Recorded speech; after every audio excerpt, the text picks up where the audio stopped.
Hi, Leon. Here we are again. Hi, Sonja. I had such a fun time last time we got together, and I'm sure we're going to have another fun session going forward on this. I'm starting to look forward to these weekly recordings and the way we do it. I think I agree. It's fun. I'm looking forward. I think we're about now. Ada has now in the hospital somewhere, but there's a scene that's also very touching where she looks at the babies because she realizes this decision to go to Brussels is going to delay yet another while the desire to also have children. And so she looks longingly at these babies, and that's the one scene that plays out. And then the other scene is where Sergei gets fired, which is outside there in the street. He gets a phone call from the legal firm, and the legal firm just announced that she's no longer. And then her anger flashes up. So sometimes there is so I think it's good to distinguish in our conversation here as well between suppressed anger and anger that is actually a holy anger. You know, it flares up and it expresses in a healthy way. That could be good because it also lifts Sergei's spirit and gives her more confidence in the way forward. I like the fact that you bring that up, because often people say all anger is bad, but I think anger is a real good emotion, and we need to recognize the good emotion in the anger when it is, you can shove your job. I'm on a different planet right now. My life is different. And that's because she felt suppressed by her boss, and she felt controlled by the boss, and that feeling of being liberated and no longer having to be in that cage, as it were. So exactly.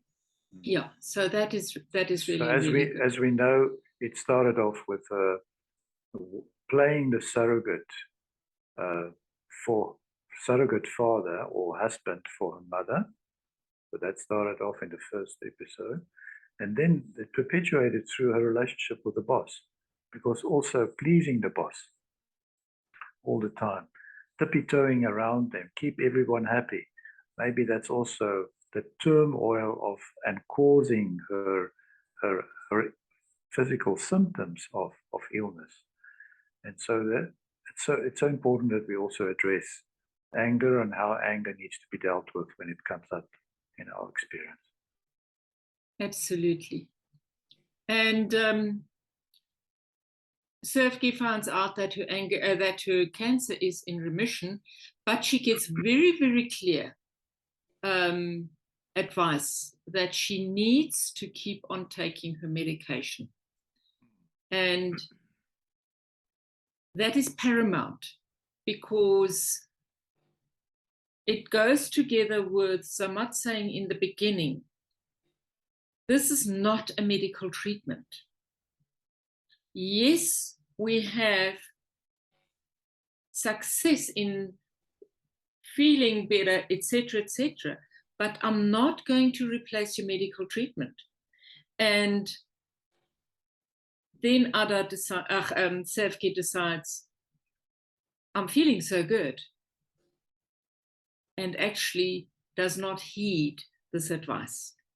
So, and it's very key to bring it in, why the advice is so important. And as a facilitator, we should not ever override medical advice, because medicine has its place. This methodology does not replace medical treatment, but it can help the body heal. And that's really what it is meant to do.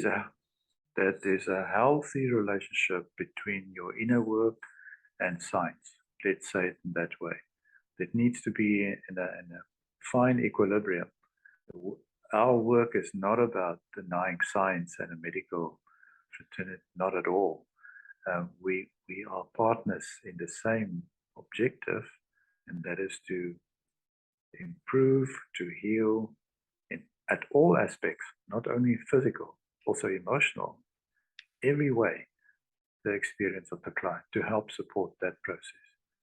So yes, I totally agree with you there. There's some directions where people start looking at the work as magical, almost like, and then they will tell stories to prove that this work is magical. I think that's dangerous ground. We need to keep this in a very healthy equilibrium. So I think what we really need to stress here is it is our emotions, our mental emotional instability that causes the dis-ease in the body.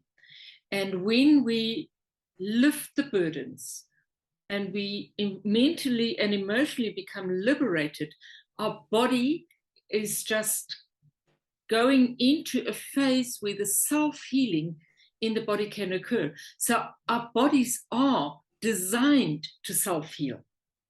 So if we give our bodies the space for that healing to take place, and that's really all that is happening through this work, it is releasing the pain points that keep the body in that space of disease.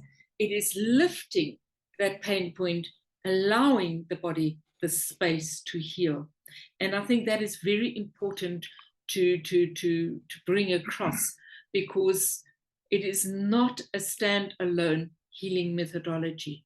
It is just, let's see what happens when the body feels the release from all the pain, and then can take it from there. Because we need to trust that our body is a self-healing regulatory system. That's a wonderful summary. Yes. So then we see that Ada and Salam's relationship hits a crisis point, which she never expected, because she now has really decided she wants to get her relationship with her husband going, and he then confronts her with the news that he's had an extramarital incident.